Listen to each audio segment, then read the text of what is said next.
بسم اللہ الرحمن الرحیم۔ السلام علیکم۔ علم کی بات چینل دیکھنے والوں کو راؤ قمر رضوان نئی ویڈیو میں خوش آمدید کہتا ہے۔ دوستو، چوڑیاں پہن کر نماز پڑھنے والی عورتیں یہ بیان ضرور سنیں اور حضرت عائشہ رضی اللہ تعالی عنہا کا فرمان بھی ضرور سن لیں۔ دوستو، زیبائش اور سنگھار عورت کا بنیادی اور فطری حق ہے، جو کہ بعض حالات میں اس پر واجب بھی ہو جاتا ہے۔ بہرحال بننا، سنورنا، میک اپ کرنا عورت کی فطرت کے عین مطابق ہے، لیکن موجودہ زمانے میں نت نئے فیشن اور مقابلہ حسن کی دوڑ نے عورت کو بناؤ سنگھار کے معاملے میں اس کی حدود سے آگے نکال دیا ہے۔ اسلام عورت کے بناؤ سنگھار کا قطعی مخالف نہیں ہے، لیکن وہ عورت کو شو پیس بننے یا بنانے سے روکتا ہے اور یہ قید لگاتا ہے کہ اس کا بناؤ سنگھار دنیا کو دکھانے اور شو پیس بننے کی بجائے صرف ایک ہی مرد کے لیے ہو، اور اس بناؤ سنگھار کو صرف اس کے محرم ہی دیکھ سکیں، اور وہ بھی مکمل آداب کے ساتھ۔ رسول کریم صلی اللہ علیہ وآلہ وسلم کا ارشاد ہے کہ جو عورت خوشبو لگا کر باہر نکلے اور اس کا گزر لوگوں کے پاس سے ہو اور وہ اس کی خوشبو محسوس کر لیں تو یہ عورت بدکار کی طرح ہوگی۔ دوستو، جب کسی لڑکی کی شادی ہو جاتی ہے تو ہمارے معاشرے میں چوڑیاں پہننے کا ایک عام رواج ہے کہ نئی نویلی دلہن چوڑیاں ضرور پہنتی ہیں، اور چوڑیاں پہننا اتنا اہم سمجھا جاتا ہے کہ اگر چوڑیاں نہیں پہنتی تو سمجھا جاتا ہے کہ اس سے شوہر کے اوپر کوئی پریشانی آ سکتی ہے، اور یہ شوہر کی طرف سے ہوتی ہیں۔ جن کے شوہر ہوتے ہیں وہ چوڑیاں پہنتی ہیں، جن کے شوہر نہیں ہیں یا جن کے شوہر کا انتقال ہو گیا ہے تو پھر وہ عورتیں چوڑیاں نہیں پہنتی ہیں۔ دوستو، چوڑیاں پہننا کتنا ضروری ہے، پہننی چاہیے یا نہیں، آج کی اس ویڈیو میں ہم آپ کو بتائیں گے، لہٰذا ہمارے ساتھ ویڈیو کے آخر تک بنے رہیے گا۔ دوستو، چوڑیاں عورتوں کا ایک فیشن ہے، یعنی کہ عورتیں چوڑیاں پہنتی ہیں اس بنیاد پر کہ وہ ایک فیشن ہے، اور یہ فیشن خصوصی طور پر شوہر کے لیے کیا جاتا ہے۔ ویسے تو ہر سنگھار شوہر کے لیے ہی ہوتا ہے، اور یہ ہر عورت جانتی بھی ہے۔ ہر عورت یہ کہہ رہی ہوتی ہے کہ ہم اپنے شوہر کے لیے میک اپ کر رہی ہیں، لیکن ایسا ہوتا نہیں ہے۔ اگر واقعی کوئی عورت اپنے شوہر کے لیے میک اپ کرتی ہے تو پھر وہ اسپیشل رات کے لیے تیار ہوں، رات کو میک اپ کر کے سوئیں، کیونکہ رات میں ہی اس کا شوہر گھر ہوتا ہے اور اس میں کوئی گناہ بھی نہیں ہے۔ اور جو عورتیں شوہر کے لیے میک اپ کر رہی ہیں تو وہ جائز ہے، اور اس میں عورت کو ثواب بھی ملے گا۔ اور اگر کوئی عورت اس نیت سے میک اپ کر رہی ہے کہ ہم باہر جا رہی ہیں، لوگ ہمیں دیکھیں گے، تو یہ بہت بڑا گناہ ہے۔ اور اگر عورتیں یہ سوچتی ہیں کہ ہم باہر بغیر میک اپ کے جائیں گے تو ہمارے شوہر پر ہی الزام آئے گا کہ ان کا شوہر انہیں اچھے کپڑے نہیں دلاتا، تو اپنے شوہر کی عزت کے لیے میک اپ کر کے اچھے کپڑے پہن کر جانا بہت اچھی بات ہے، لیکن یہ خیال رہے کہ کوئی نامحرم آپ کو نہ دیکھ پائے۔ آپ کے جو محرم لوگ ہیں وہ آپ کو دیکھ سکتے ہیں۔ اور اسی طرح چوڑیاں بھی عورتیں اپنے شوہر کے لیے ہی پہنتی ہیں جب تک شوہر حیات رہتا ہے۔ اگر کسی عورت کے شوہر کا انتقال ہو جاتا ہے تو پھر عورت اپنی چوڑیوں کو نکال دیتی ہے۔ صرف چوڑیاں ہی نہیں بلکہ سارا میک اپ بھی شوہر کے لیے ہوتا ہے۔ دوستو، ظاہر سی بات ہے کہ یہ ایک رواج ہے، یہ قرآن، حدیث یا شریعت میں نہیں ہے۔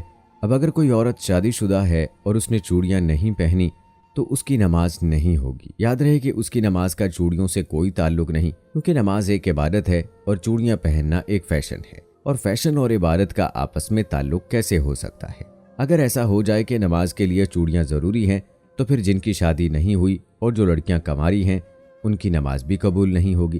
تو یہ باتیں صرف لوگوں کی اپنی ہی بنائی ہوئی ہیں، لہٰذا ہمیں ان سب سے نکل کر اسلام کی پیروی کرنی چاہیے۔ جو عورتیں چوڑیاں پہنتی ہیں ان کو اس بات کا خیال رکھنا چاہیے کہ وہ ایسی چوڑیاں نہ پہنیں جو بجیں یا آواز کریں۔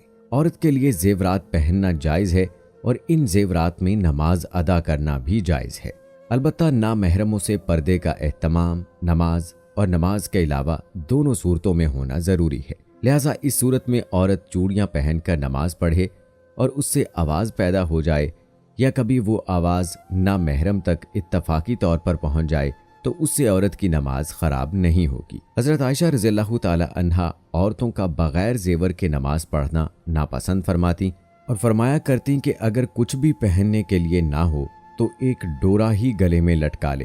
نبی کریم صلی اللہ علیہ وآلہ وسلم فرماتے ہیں کہ انگوٹھی صرف چاندی ہی کی پہنی جا سکتی ہے، دوسری دھات کی انگوٹھی پہننا حرام ہے، مثلا لوہا، پیتل، تانبا، ڈسٹ وغیرہ۔ ان دھاتوں کی انگوٹھیاں مرد و عورت دونوں کے لیے ناجائز ہیں۔ فرق صرف اتنا ہے کہ عورت سونا بھی پہن سکتی ہے جبکہ مرد حضرات نہیں پہن سکتے۔ ایک حدیث میں آتا ہے کہ ایک شخص حضور صلی اللہ علیہ وآلہ وسلم کی خدمت میں پیتل کی انگوٹھی پہن کر حاضر ہوا۔ فرمایا کیا بات ہے کہ تم سے بت کی بو آتی ہے؟ تو انہوں نے وہ انگوٹھی پھینک دی۔ پھر دوسرے دن وہ لوہے کی انگوٹھی پہن کر حاضر ہوئے۔ فرمایا کیا بات ہے کہ میں تم پر جہنمیوں کا زیور دیکھتا ہوں؟ انہوں نے وہ انگوٹھی بھی اتار کر پھینک دی اور عرض کرنے لگے یا رسول اللہ صلی اللہ علیہ وآلہ وسلم کس چیز کی انگوٹھی بناؤں؟ فرمایا چاندی کی، اور اس کو ایک مسکال پورا نہ کرنا۔ دوستو احادیث کی روح سے چاندی کی انگوٹھی مردوں کے لیے حلال ہے جبکہ سونے، لوہے اور پیتل کی انگوٹھی ان پر حرام ہے۔ سید اعلیٰ حضرت رحمت اللہ علیہ ارشاد فرماتے ہیں ہاتھ خواہ پاؤں میں تانبے، سونے، چاندی، پیتل، لوہے کے چھلے یا کان میں بالی یا بندہ یا سونے خواہ تانبے، پیتل، لوہے کی انگوٹھی اگرچہ ایک تار کی ہو یا 4.5 ماشے چاندی یا کئی نگ کی انگوٹھی یا کئی انگوٹھیاں اگرچہ سب مل کر ایک ہی ماشا کیوں نہ ہوں، یہ سب چیزیں مردوں کے لیے حرام اور ناجائز ہیں۔ مردانہ طرز کی انگوٹھی عورت کے لیے پہننا جائز نہیں ہے کہ یہ مردوں سے مشابہت رکھتی ہے، اور مردوں سے مشابہت اختیار کرنے والی عورتوں کے متعلق بخاری شریف میں ہے کہ رسول اللہ صلی اللہ علیہ وآلہ وسلم نے عورتوں کے ساتھ مشابہت کرنے والے مردوں اور مردوں کے ساتھ مشابہت اختیار کرنے والی عورتوں پر لعنت فرمائی ہے۔ دوستو امید کرتے ہیں کہ زیورات میں مردوں کے لیے اور عورتوں کے لیے کیا جائز ہے اور کیا ناجائز ہے آپ کو سمجھ آ گئی ہوگی۔ قرآن پاک میں اللہ تعالیٰ نے واضح طور پر حرام اور حلال میں فرق بیان کیا ہے، لہٰذا ہمیں چاہیے کہ ہر اس کام سے اجتناب کریں جس پر اللہ اور اس کے رسول صلی اللہ علیہ وآلہ وسلم نے پابندی عائد کی کہ بے شک اللہ جو بھی کرتا ہے بہتر ہی کرتا ہے۔ اس لیے دوستو ہمیں ہر اس چیز کا استعمال کرنا چاہیے جو ہمارے لیے بہتر ہو اور جس کی دین اسلام ہمیں اجازت دیتا ہے۔ اللہ تبارک و تعالیٰ سے دعا ہے کہ اللہ پاک ہم سب کو دین اسلام کی مکمل سمجھ نصیب فرمائے، ہمارے گناہوں کو معاف فرمائے اور رسول کریم صلی اللہ علیہ وآلہ وسلم کے بتائے ہوئے راستے پر عمل پیرا ہونے کی توفیق دے، آمین یا رب العالمین۔ یہ تھی ہماری آج کی ویڈیو پسند آنے کی صورت میں اسے لائک کریں، شیئر کریں اپنے دوستوں کے ساتھ، اور نیچے کمنٹس میں اپنی رائے کا اظہار لازمی کیجیے۔ جانے سے پہلے یہ کنفرم ضرور کر لیں کہ آپ نے ہمارا چینل علم کی بات سبسکرائب کیا ہے یا نہیں۔ اگر نہیں کیا تو ابھی ہمارے چینل کو سبسکرائب کر لیں، ساتھ میں بیل آئیکن کو بھی پریس کر دیں تاکہ آنے والی تمام ویڈیوز کا نوٹیفیکیشن آپ سب کو وقت پر ملتا رہے۔ مجھے دیجیے اجازت، ملتے ہیں آپ سب سے اپنی اگلی ویڈیو میں۔ فی امان اللہ۔